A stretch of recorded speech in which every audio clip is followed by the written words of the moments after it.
It's time for some more quick and easy recipes. Y'all know y'all love them, and we sure do too. I love a quick recipe. That way I can get in and out of the kitchen as fast as possible. Hey friends, my name's Susan, and welcome to my home. Today I've got you 4 recipes that we made this week that your family is gonna love. Quick, simple, and easy, and you can make them quick, simple, and easy also. So let me get this ponytail up and let's get to making some quick and easy recipes. Come on, let's get to cooking.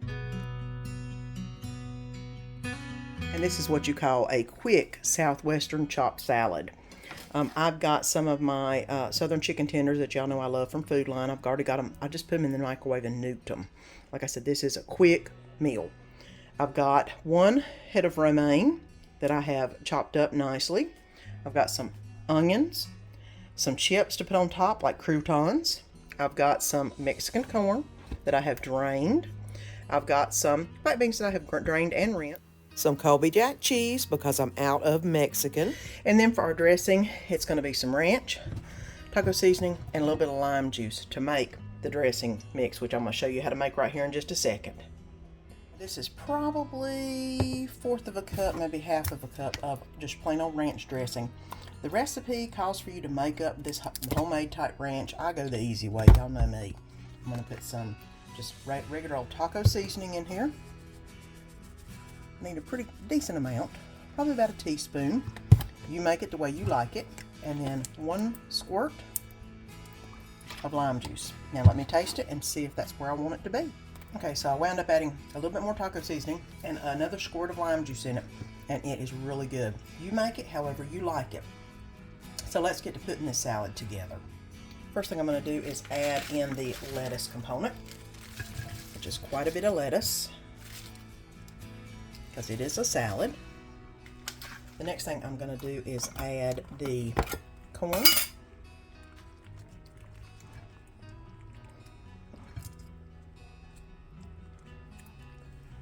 and black beans.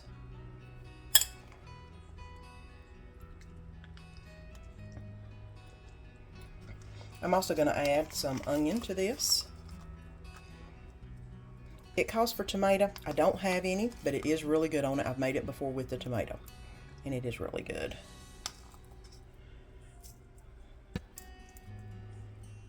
I'm going to go ahead and put the chicken on top.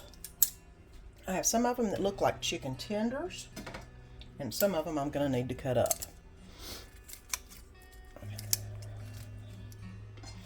Next thing is going to be the dressing. And I'm just going to drizzle it over top. Make sure I leave me some, because you know this is Danny's. And a little bit of the Colby Jack cheese.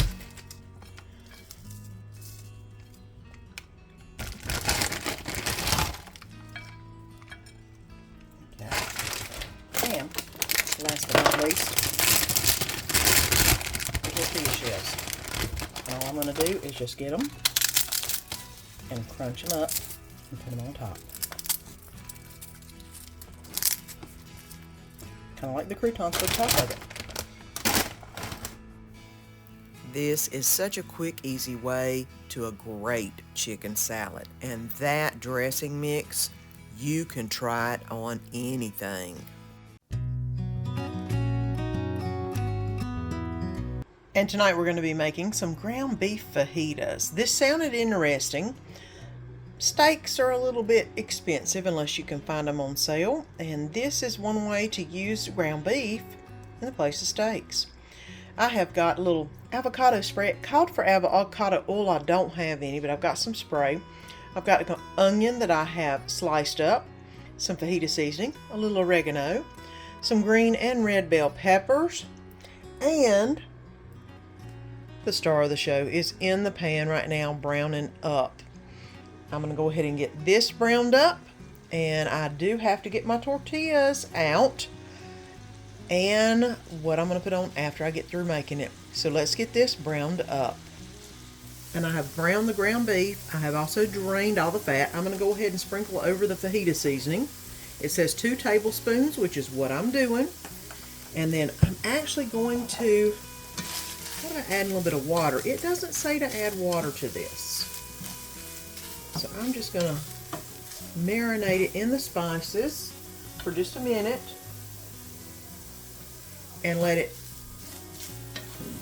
cook a little bit onto the meat, because apparently that's the way they want it, which is fine. That'll make it taste more like a steak.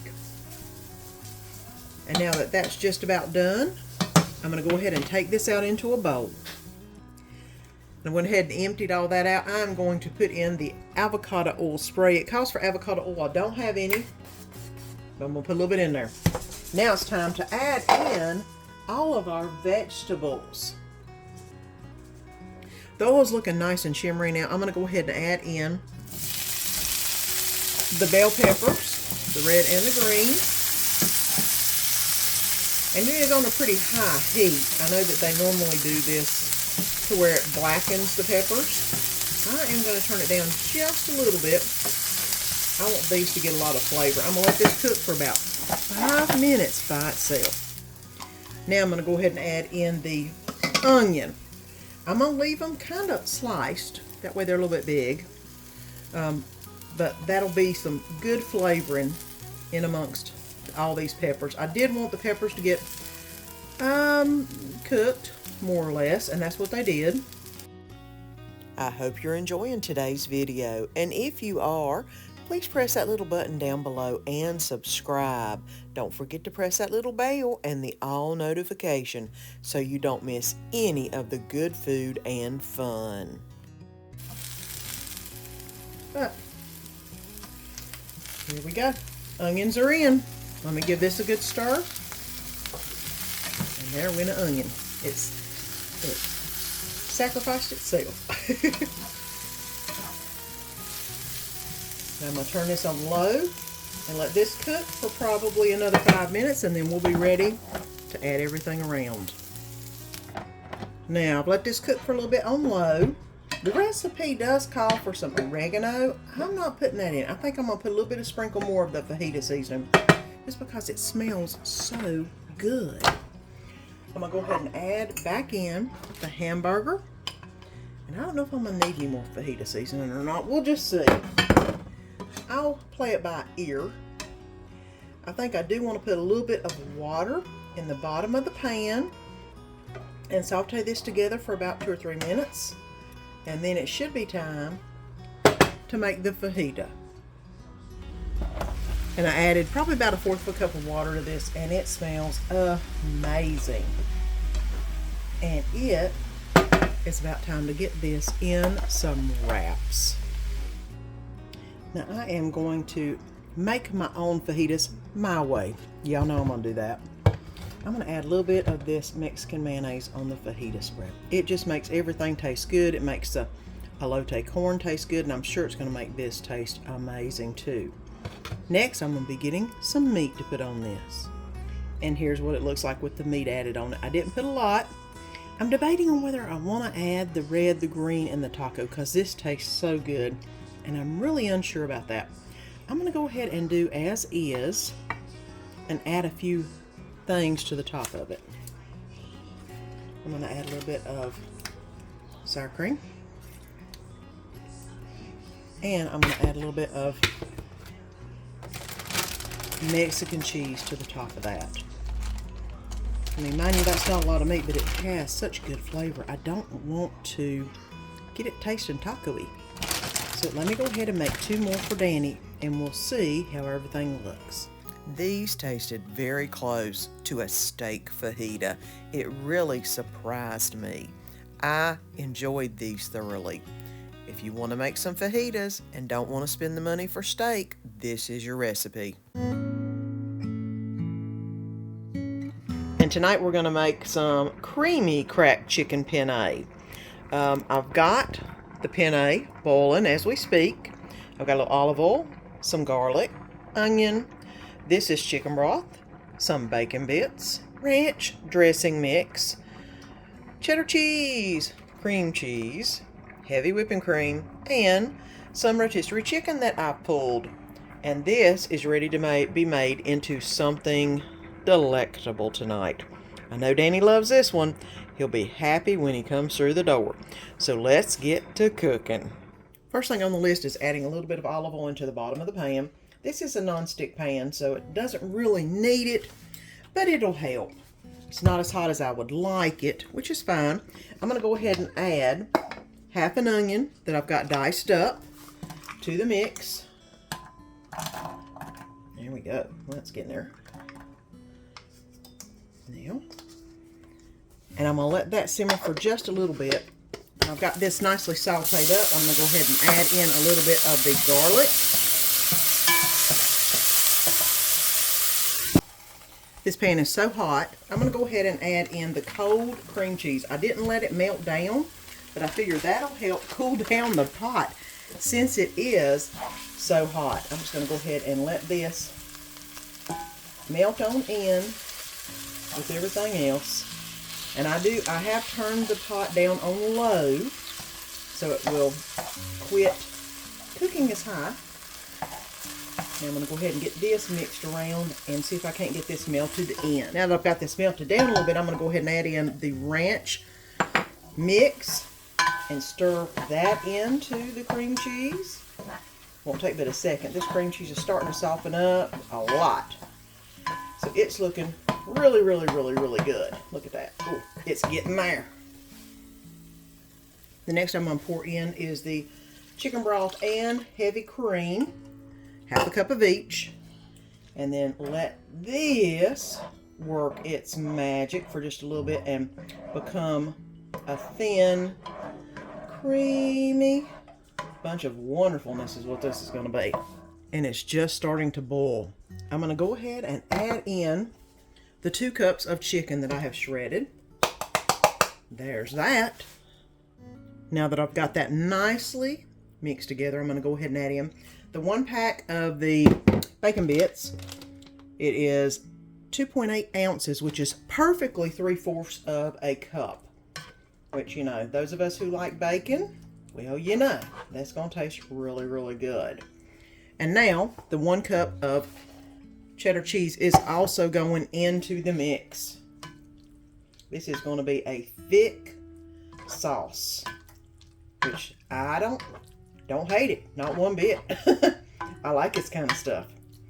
So let me go ahead and let this warm up, cheese melt, and I'll bring you back in just a minute. And I've added everything together. The noodles are in here, and it's looking really good. So it's time to get this on a plate, get a little cheese on top of it, and get Danny some supper. And here you go. I'm going to put a little bit of cheddar on top. This is definitely one of Danny's favorites. He loves crack chicken, and this just made his day. It was so good, you've got to try it. This is what you call a quick, easy meal. You can put 1 protein or 2 in this if you want to. You can also add shrimp. I'm just going to make some quick, easy jambalaya. Zatarain's is my favorite. I love to add a little slap your mama and some onions. It has everything in it except for the red beans, which Danny doesn't care for. So I'm not going to put any in it tonight because of that. I usually would put some red beans in the last 10 minutes of cooking. Let's go ahead and get this into the pot. Let's go ahead and get everything put in the container. I'm going to go ahead and put the 2.5 cups of water in first, just to let that get heating up. Of course, the packet of Zatarain's goes in next, and it's the whole pack, including all the spices in it. Now y'all know I love me some slap your mama, so I've got to put a little bit of my favorite in there. It has a little bit of spice in the packet, but you know this is the flavor profile I love. I'm also going to put in Polska kielbasa. I have cut up. There's that. And I've got half of a chicken that was a rotisserie chicken, and I went ahead and pulled all of the meat, and I've got half of that left, and we need to use it up. So it's going in also. This is kind of like your end of the week throw things in. I also have some onion I want to put up in just because I love onion in my jambalaya. And I am using the scissors. You can use whatever you want, but this seems to work okay for me to get everything cut up. That way it's a little bit smaller than it would be, and I don't have to dirty up a cutting board, which is always a positive in my book. Now I have cleaned everything off my counter now that I was going to put in it. Like I said, it is a great melting pot of stuff. This is going to heat up to high and start boiling, and then I'll turn it down to low and cover it for about 25 minutes. So you've got all the flavor going on. I will taste it before I dish it out to see if it needs more. Slap your mama. But this is getting ready to boil, and I'm gonna cover it. And I've let this cook on low for about 25 minutes, and I did stir it a little bit. But this is what it looks like. The rice is nice and fluffy. The chicken is nice and warmed up, and the polska kielbasa looks good. So let's go ahead and get this on a plate. I've been making jambalaya for years. If you're gonna put the red beans in, do 10 minutes before and let them cook. But this is so good. Quick and easy recipes are a staple in our house, as I know they are in y'all's. So if you haven't already, press that little button down below and subscribe. Make sure you press that little bell and press the all notification. That way you'll be alerted each time I put a new video up, because you know you don't want to miss any of the good food or fun. Until next time, see you then.